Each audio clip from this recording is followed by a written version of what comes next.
Chapter 3. Going to die, Brian thought. Going to die, gonna die, gonna die. His whole brain screamed it in the sudden silence. Gonna die. He wiped his mouth with the back of his arm and held the nose down. The plane went into a glide, a very fast glide that ate altitude, and suddenly there weren't any lakes. All he'd seen since they started flying over the forest was lakes. Now they were gone. Gone. Out in front, far away at the horizon, he could see lots of them, glittering blue in the late afternoon sun. But he needed one right in front.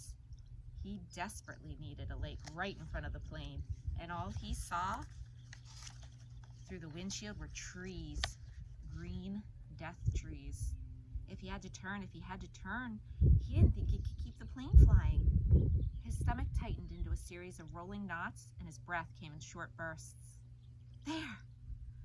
Not quite in front, but slightly to the right, he saw a lake, L-shaped with rounded corners, and the plane was nearly aimed at the long part of the L, coming from the bottom and heading to the top, just a tiny bit to the right.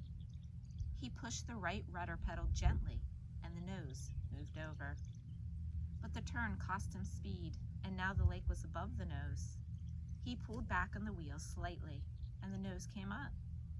This caused the plane to slow dramatically and almost seemed to stop and wallow in the air. The controls became very loose-feeling and frightened Brian, making him push the wheel back in.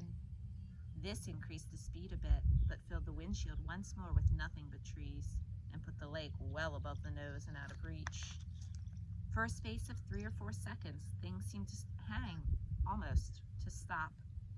The plane was flying, but so slowly it would never reach the lake.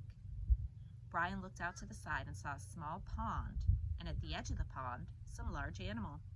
He thought a moose standing out in the water. All so still looking, so stopped. The pond and the moose and the trees. As he slid over them now, only 300 or 400 feet off the ground, all like a picture. Then everything happened at once. Trees suddenly took on detail, filled his whole field of vision with green, and he knew he would hit and die. Would die. But his luck held, and just as he was to hit, he came into an open lane, a channel of fallen trees, a wide place leading to the lake. The plane, committed now to landing, to crashing, fell into the wide place like a stone, and Brian eased back on the wheel and braced himself for the crash. But there was a tiny bit of speed left, and when he pulled on the wheel, the nose came up, and he saw in front the blue of the lake, and at that instant, the plane hit the trees. There was a great wrenching as the wings caught the pines at the side of the clearing and broke back, ripping back just outside the main braces. Dust and dirt blew off the floor into his face so hard he thought there must have been some kind of explosion. He was momentarily blinded and slammed forward in the seat, smashing his head on the wheel.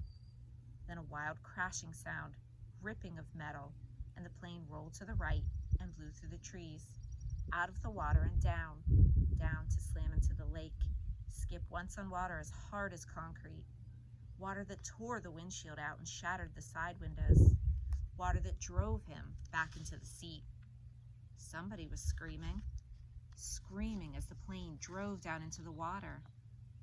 Someone screamed tight animal screams of fear and pain, and he did not know that it was his sound, that he roared against the water that took him and the plane still deeper down in the water. He saw nothing, but sensed blue, cold blue-green, and he raked at the seatbelt catch, tore his nails loose on one hand. He ripped at it until it released, and somehow, the water trying to kill him, to end him, somehow he pulled himself out of the shattered front window and clawed up into the blue. Felt something hold him back, felt his windbreaker tear, and he was free, tearing free, ripping free. But so far to the surface, and his lungs could not do this thing, could not hold, and were through.